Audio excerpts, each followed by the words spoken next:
Hey, it's Chronologically Gaming, the only channel that's perpetually retro because we're playing every video game in order of release. Everything in the arcade, all handhelds, all computers, and everything on every system that we can play. These are the very first video games of December 1982.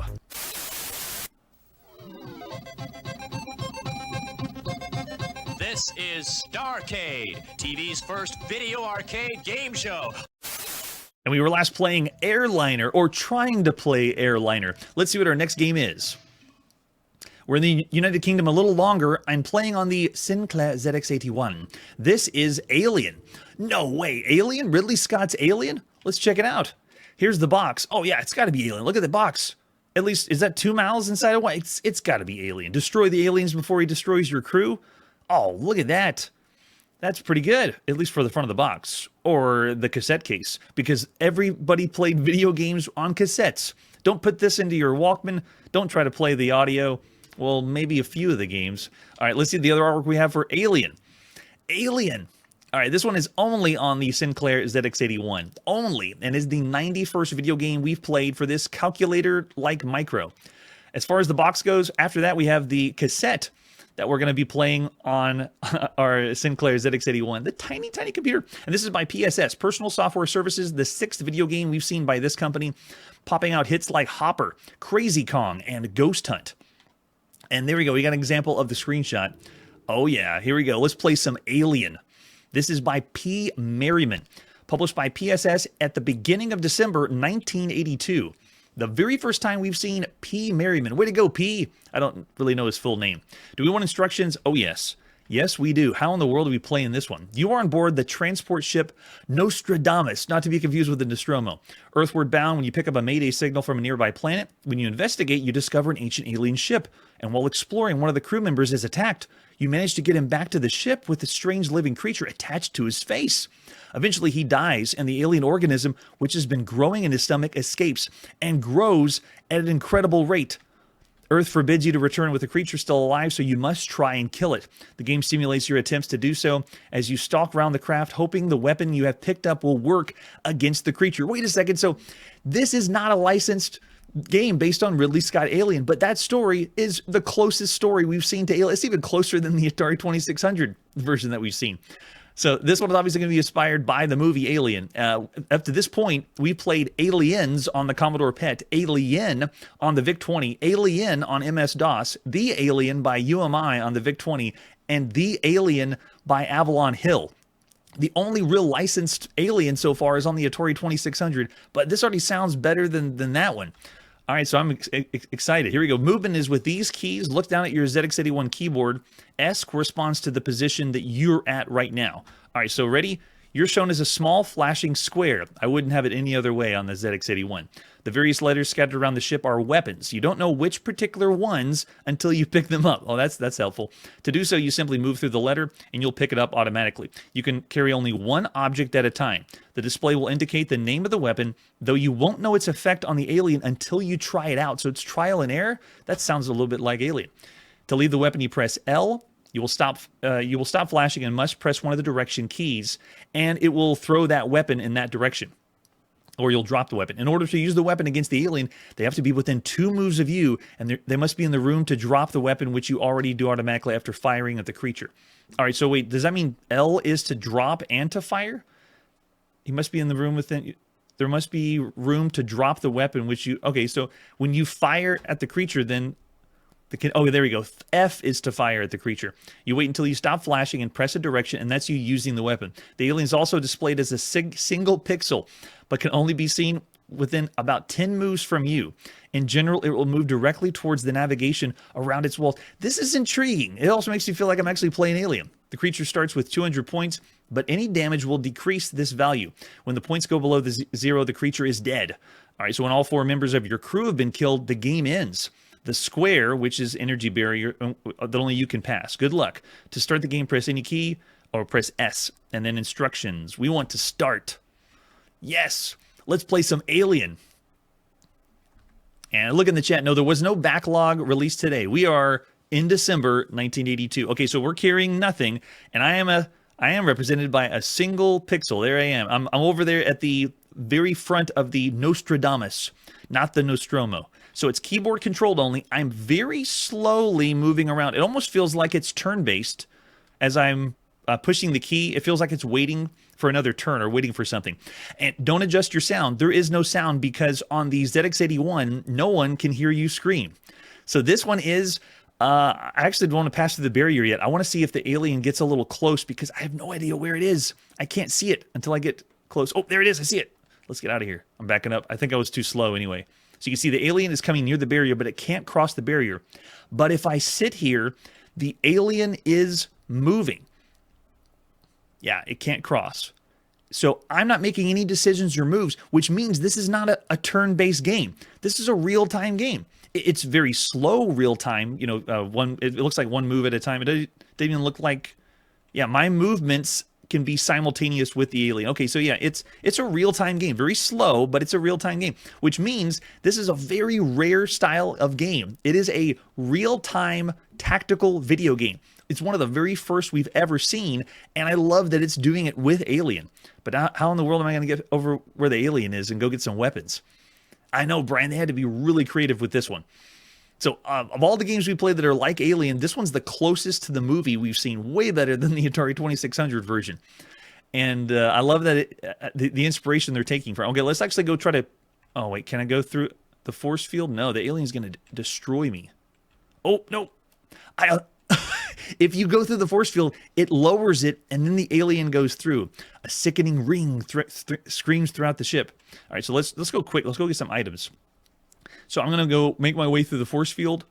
Oh, I got to make sure I push the right button. And then I'm going to use the item and be ready to fire if the alien comes by, which means you have to keep your crew alive too. All right, let's head down. Let's see what I is. It is very, very slow. Okay, we got a welding torch. I don't know if that's going to help us. So let's go to the top. Let's see what G is, if it's something better. But you make your way slowly throughout the ship, and the reason I call it a tactical game is because I'm making the decisions for movement, and it's having to do keyboard controls. Like I have to make strategic decisions. All right, so that's right. I have to drop this in a room. It won't let me or won't let me pick up another weapon because I only have one at a time. Let's see if I can drop it right here. Let's do L and drop it that way. There we go. So I just dropped my welding torch. Oh, he's coming. Hope G's something good or we're going to die again.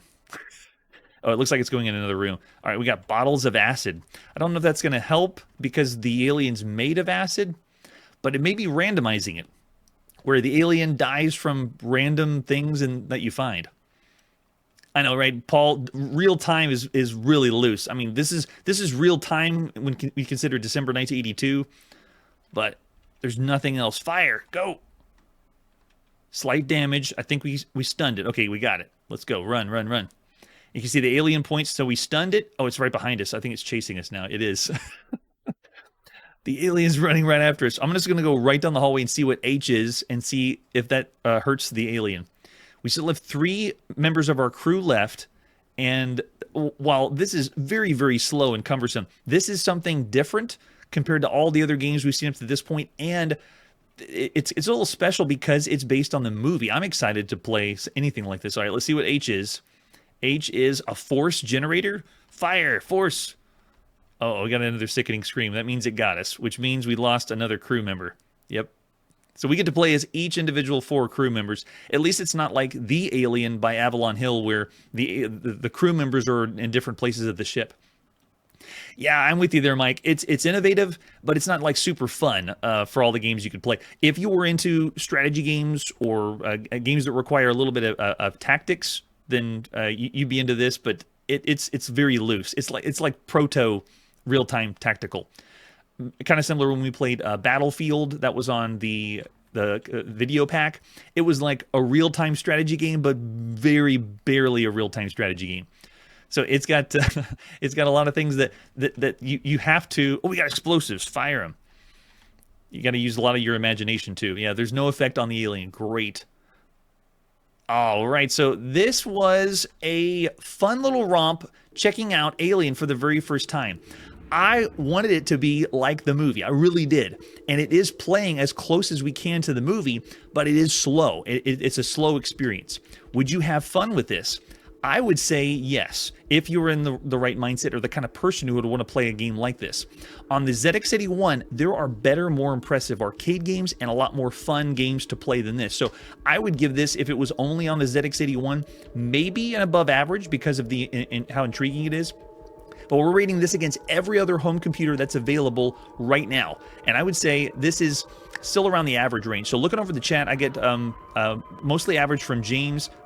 Manley's given 5 stars because he just loved the Sinclair ZX Spectrum. Curtis is saying above average. Brian's saying 2.5. Oh yeah, we got all over the spectrum, mostly around the average range.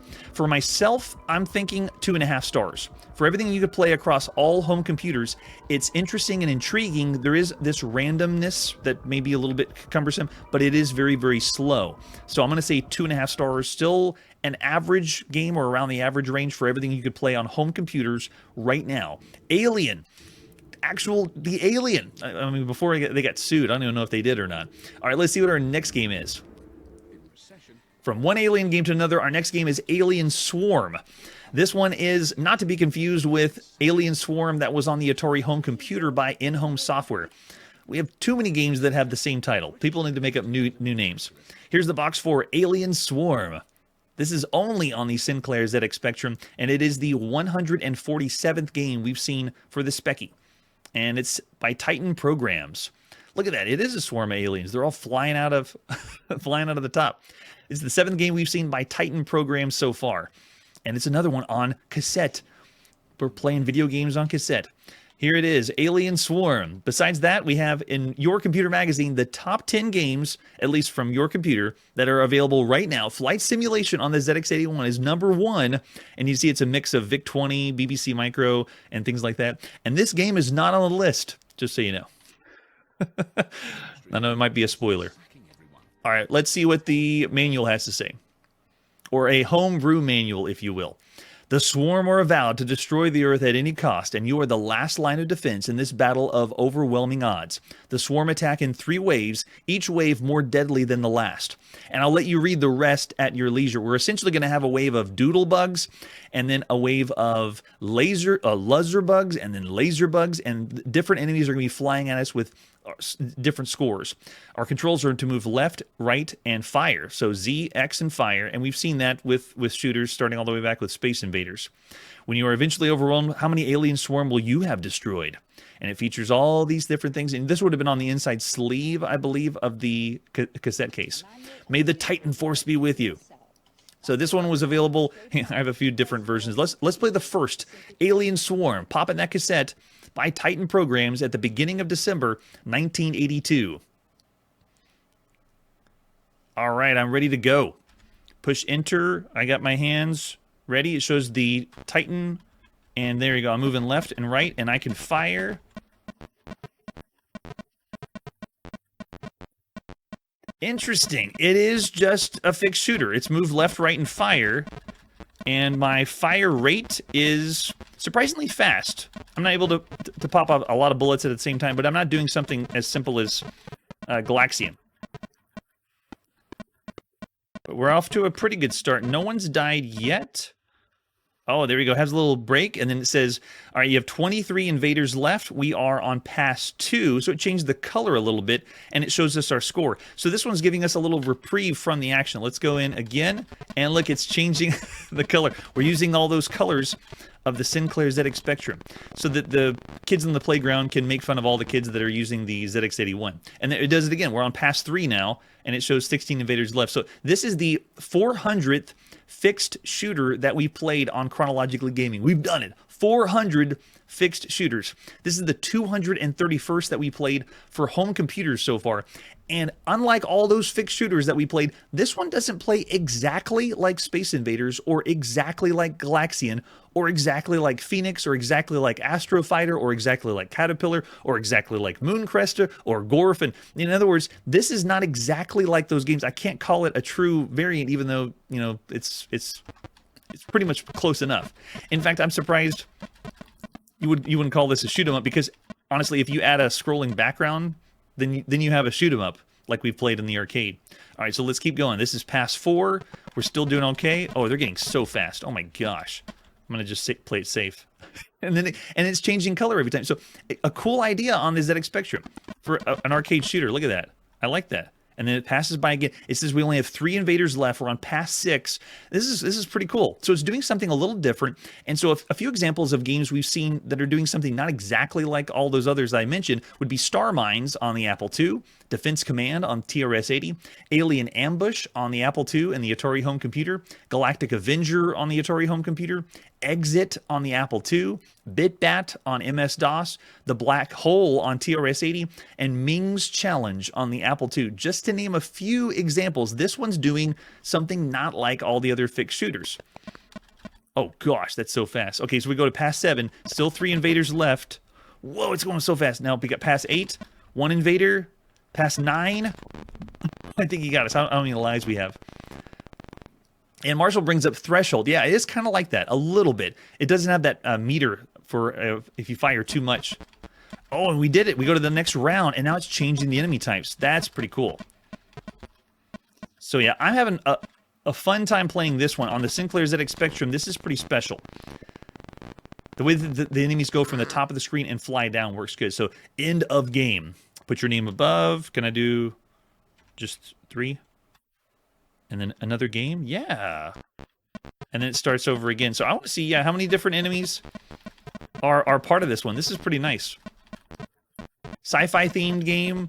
Very generic, but a fun arcade time that you would have on your ZX Spectrum. How far can you go? How many enemies can you see?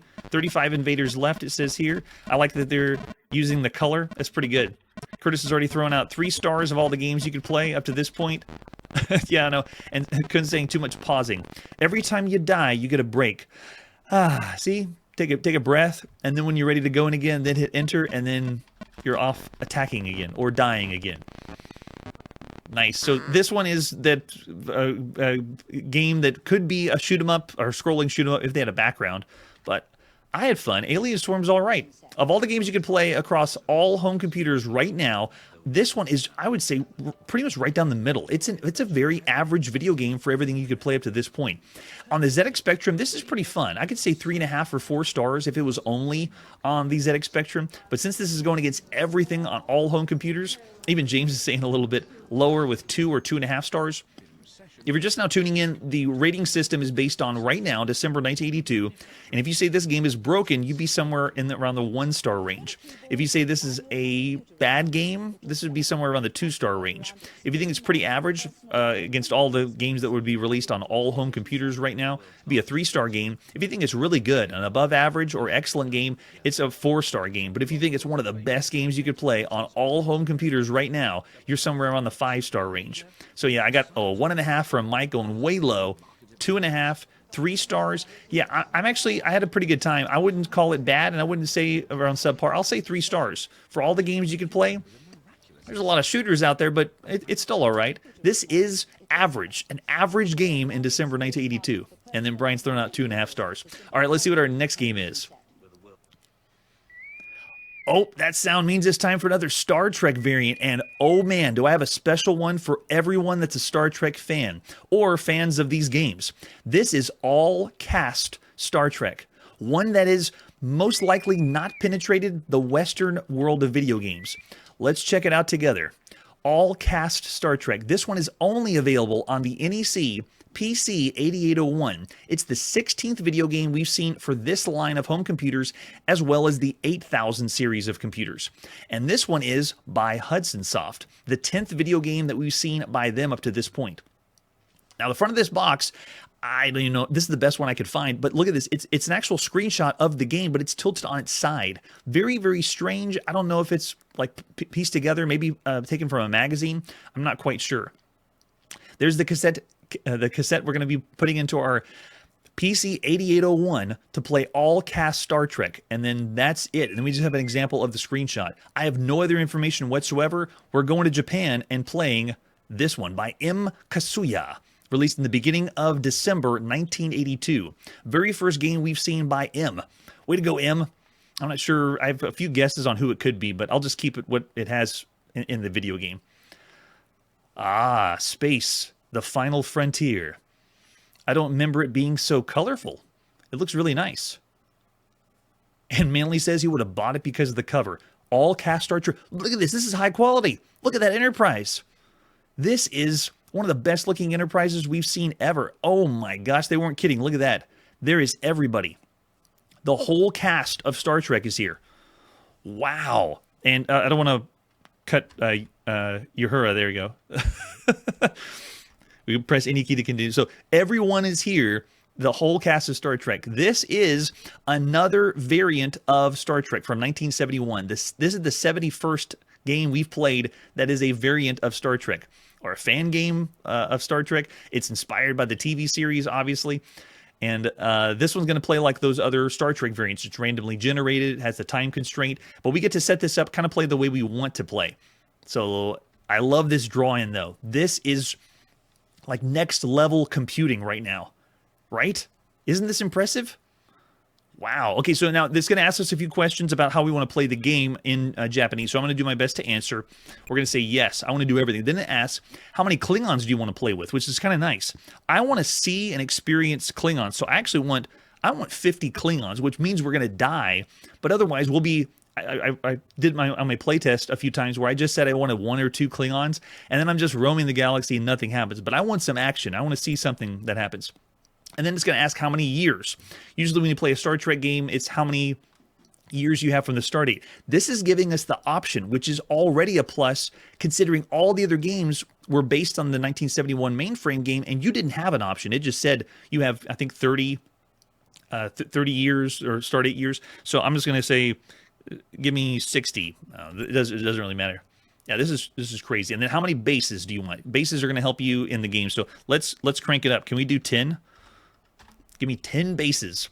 But those options right there are great. And then look, Uhura shows up and tells us we got Klingons in this area, what the start date is. In other words, giving us a status report. But that was Uhura, the picture of Uhura, and she's giving us the communication report. And then we also have on the same screen the long range scan in the top right, and then the short range scan in the top left. So I guess you don't need those commands. It's right here. And there we are. Oh, we actually happen to be in no space. In the top left, E is for Enterprise, where we are. And then your commands are going to be 1 through 6. You just use the number key. So we got our energy here, photon torpedoes, and then McCoy gives us an update, and Spock talks to us. This is so cool. With the picture of them talking, that's just, the presentation is so good. Considering we've played, this is the 71st Star Trek game, we've never seen a Star Trek game that does this. We have seen plenty where they talk to us. The crew has their name and they talk to us with text. And obviously this is in Japanese, so you have to know what they're saying. But this is so good. Look at this. They're giving us reports, and I think he's upset because we're not answering. All right, let's go ahead and do a command. Let's warp around here. So I'm going to warp. Scotty says, where are we going? And I want to do course. Let's go to the right. If you look at the long range scan, we got something to the right of us. So let's go course 1.0. And then warp factor. This is how much we're going to move. Since we're already on the edge, our E is on the edge on that side. I'm just going to do a warp factor of 0.5. Warp 0.5. Engage. Do we get any animation? No, we don't. So you can see the Enterprise left from the short range scan, we moved over one side, and now we're on the next quadrant in the long range scan. Any Klingons here? No, just a few stars. Those are the asterisks that show there. So this is the very first video game, after all the role-playing games, all of the adventure games, where there are character profiles, like pictures of the character while they're talking. We've never seen any video game do that. This is the very first time. That's already impressive in itself. Plus, this view is a little different. They're giving us more options to see everything in the Star Trek style game. Now, after 71 Star Trek games, you'd think I'd be a little bit tired of them, but this one infuses, it revigorates. Look how much is displayed on the screen that you can see. I think Spock's trying to get us to talk to him. I know, right? I'm amazed that I didn't even know this one existed. In fact, if you look this up, you can only find a few people that play this online if you do the search in Japanese. So if, after this episode, you go to all the games we played, the spreadsheet, the Google sheet that we have, I will have the Japanese text. If you want to peruse this game further, even see even more of the game being played, and obviously get translated. I don't think there's any fan translation of it, but you can translate it yourself now. But I'm just amazed that this exists. So let's do some more commands. That's really fun. All right, let's go with... I answered Spock. It shows us how many years left, what our start date is. It's so good. I know it would be great if we had an English version of this one. To my knowledge, there's not one. I've found a few fan translations of other games on NEC computers. This one, I couldn't find anything for it. Okay, there's our status report. That's nice. I think we have photon torpedoes here. Yeah, how much energy do we want to shields? Let's do 200. So I'm playing Star Trek, but I'm loving the presentation. It's top notch. And Brian's saying if it was in English, it'd be 5 stars. That's awesome. All right, let's go ahead and do a command to go. Let's go to the next quadrant. Oh, it looks like we have a lot of stuff happening. Let's say yes. I want to go to the right again. So I'll do 1.0. And let's go warp factor. What do we got? 1, 2, 3, 4. That should be, let's do 2. Warp 2. Engage. Let's see what's in the next quadrant. You can see our little E moves over to the side. So it is missing a few animations we've seen from other Star Trek games. Do we skip the whole... I think we skipped it because I went too far. But you can kind of map out... Oh, there we go. We got a base. So a star base here if we want to refill energy. Relax up to that. And then over in the chat... Yeah, we already got some great ratings that were thrown in. I would love to keep playing all cast Star Trek. You could see what they were going for. And it makes me wonder, what other Star Trek games was Japan exposed to that they played this? Because I didn't even know it was popular or that this was a thing in Japan. But apparently it was because this was made. And wow, it's good. This one is a highly rated game. I saw people mention English. If it was English, it'd be even higher. The best Star Trek we played so far on all home computers has been Galactic Attack on the Apple II, Star Trek 3 or 3.5, Video Trek 88 on MS-DOS, Dragon Trek, and Space Warp on the BBC Micro, just to name a few of the best of the best. This one might rival all of them so far. So over in the chat, it looks like we got some 4 stars that are out there. Curtis is even saying 4.5. James is saying 4 for the presentation. Jeremiah Manley saying 5 of all the games you could play. Man, yeah, because it's doing something with the presentation, it's really, really good. I was thinking 4, maybe 4.5 stars for everything that you could see on home computers, because it's a genre that we've already seen lots of games. There's even more Star Trek than we've seen from that, but yeah, I'm thinking 4 stars for everything you could play. I don't know if I want to call it the best of the best of all the games you could play on all home computers, but I do want to differentiate this from all the other Star Trek games. This one is the top notch. This is really, really good. So I'm going to say right now 4.5 stars. Of all the games you could play on all home computers, this one you would want to play. It's a great strategy game.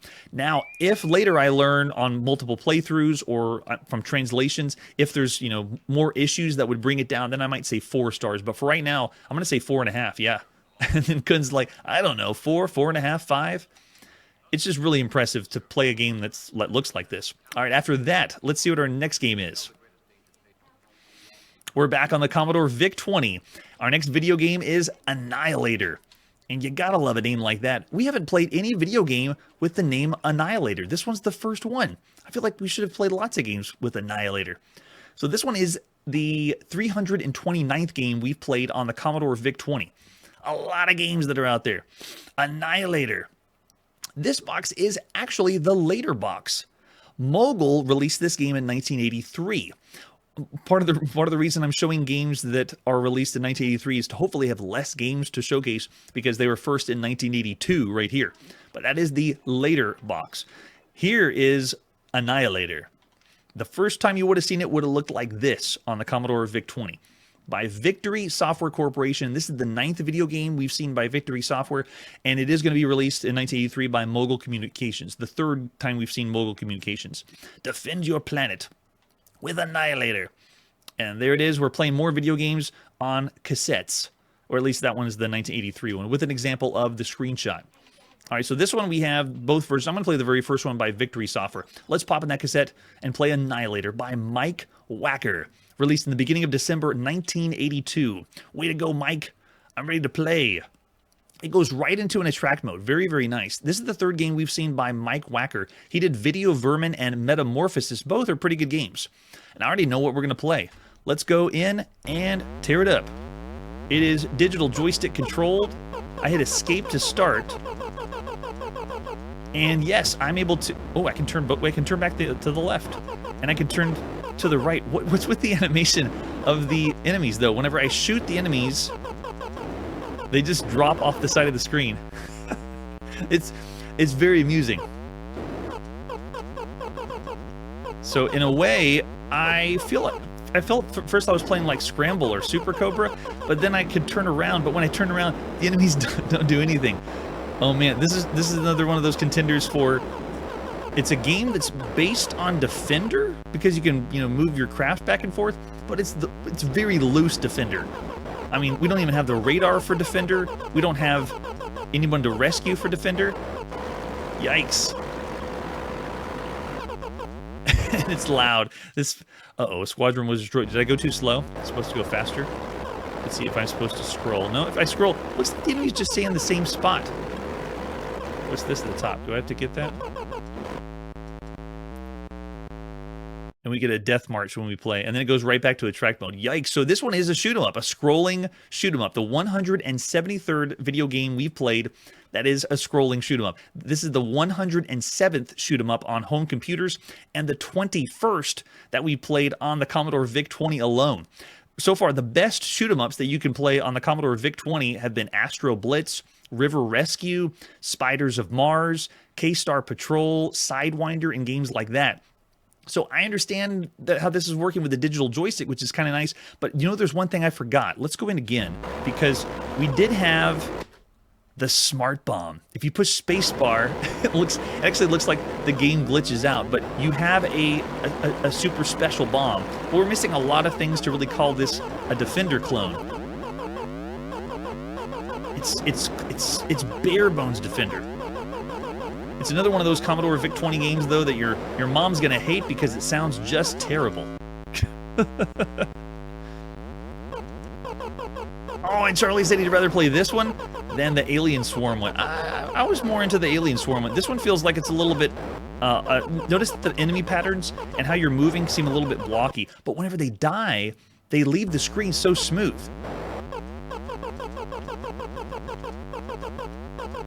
It is fast-paced. I got a lot of firepower, but actually, because we didn't get a lot of documentation or information, am I losing? Oh, I'm supposed to probably defend that base. Don't go near the base. Ooh, or die. Yikes. So there's a lot of things missing from this one. This one is one of the contenders for one of the worst Defender games we've seen up to this point.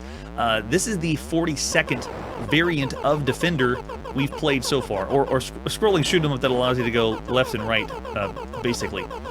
And some of the worst ways you could play Defender right now would be Avenger on the TRS-80 color computer, Meteor Run on the Commodore VIC-20, and Rear Guard on the Atari home computer. Rear Guard on the Atari home computer. So, man, this one's rough.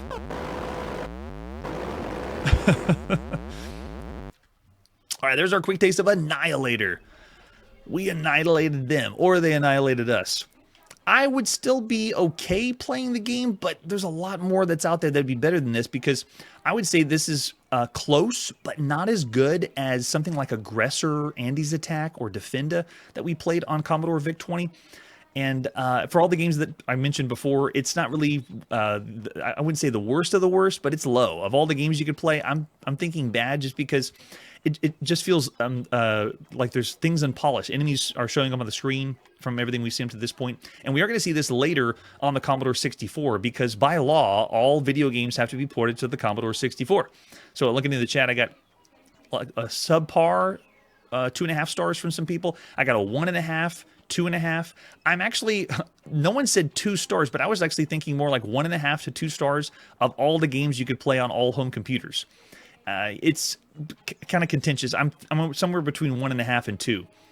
I know, right? These shows are going so fast, right? All right, so I'll say of all the games you could play, this is a 1.5 one. Oh, maybe I should say 2. It's not as good as... Yeah, it's not as good, but I'll still say... Yeah, I'll say 2 stars. It's not a 2.5 thing, yeah. But I'll say 2 stars for all the games you could play on all home computers. Annihilator's okay, but it's still... I would consider it bad. Oh, there we go. Thanks, Jeremiah. All right, after that game, let's see what our next release is. Coming up next, we're playing the latest release for the Atari home computer. This is Anteater. Don't get too excited, though. It's not the Anteater from the arcade. I really thought it was. This isn't the one by Tago Electronics. This is a completely different Anteater. How could they do that? This is the 427th game we've played on the Atari home computer, 400 or 800, and it's by Romox. Take a look at that box. The 6th video game we've seen by Romox up to this point. It looks like most of the Romox boxes. They have ants and then an interesting artwork in the center of the screen. But we flip it over the back and it's a 1 or 2 player game. After you insert the cartridge and before you push start, you can select 1 or 2 players. The object of the game is survival. You gain points by moving the ant with a joystick from the colony to the food on the surface and back to the colony. However, when the ant breaks through the surface, he exposes himself to the deadly anteater. Interesting. It's a completely different game. The ant is armed with 5 deadly eggs that explode seconds after the fire button is depressed on the joystick, or the ant may maneuver the anteater under a falling rock. The ant moves faster than the anteater when traveling in tunnels, so you can adjust your distance for laying the delayed eggs or retracing your steps. You have 3 ants at the start of the game. Returning all 4 cubes to the colony completes the set and gives you an extra ant. On the second set, you have to evade 2 anteaters and then 3, and it gets progressively more difficult. Good luck. Sounds like we'll need it. Do we have any other artwork for Anteater? Yeah, and someone's already bringing up Dig Dug. Yep, it is definitely Dig Dug-like. So this is one of the ads you would have seen a little bit later in magazines for the Atari home computer. It has the cartridge, and again, that artwork. Artwork kind of reminds me of Centipede, but most of the games that have insects or insects-themed games remind me of Centipede. And there's the example of the screenshot. Here we go. This one had a second version that was released in 1983. We're going to check out the very first version here in December. The beginning of December 1982. This is by Ed Freeze. Way to go, Ed. Let's play some Anteater. Now, this is the second time we've seen Ed Freeze. He did Princess and Frog on the Atari home computer. Oh, and he's giving us music. That's pretty slick. Or we used to say, way to go, Eddie, because he calls himself Eddie this time. It goes right into an attract mode, very, very flashy. So if we wanted to, we can switch between 2-player or 1-player game, but that's the only options. If you do a 2-player game, you're going to do hot seat multiplayer. Ready? And we're in. I am the ant in the bottom left corner. It gives me little sounds as I dig through, and I can make whatever path I want because now I'm going to be trying to get all of the eggs in the top left down in the bottom right, which, by the way, the bottom right looks like this. So you can see my little anthill down in the bottom right is a small little circle. That's where you're trying to get everything into. All right, here we go. Ready? And go right here. And I think I can get... Oh, I can't get him from the bottom. I have to actually expose myself, go to the top, and then come down. But check this out. As you dig, you drop rocks exactly like Dig Dug. Watch this. I can do the exact same thing that I did with the other games. Just dig a little spot, and then it drops. It's completely ripping off Dig Dug or Mr. Do, you know, whatever your flavor. So you pick up one of these, and look, I have the ability to drop a bomb to blow up the anteater, and it worked pretty good that time. And as I move around in the tunnel that I dug, I go a lot faster. And whenever you are digging, you slow down. So now the anteater has a hole to get down there, but I think we can still gather all the eggs. Let's try it out. Let's go make a path over here, and let's just go straight down. Let's see if he... Yeah, I don't think he'll take this one. It'll go right behind my head. All the way. Got it. And then... Oh, I gotta get out of here. Quick, take the tunnel up. Run! And I can run faster than the anteater like that. Looks pretty good. I can also lure him. This is really fun. This is awesome. All right, I'm going to make another tunnel over here on the left side. And I still have a few bombs I could use. But I'm already loving this. If you're a fan of Dig Dug, you would have a blast. Drop it off. He's not going to take the eggs. Ooh, I might be able to kill him here. Let's see. Got him. It's always satisfying, whether you're playing Dig Dug or Anteater.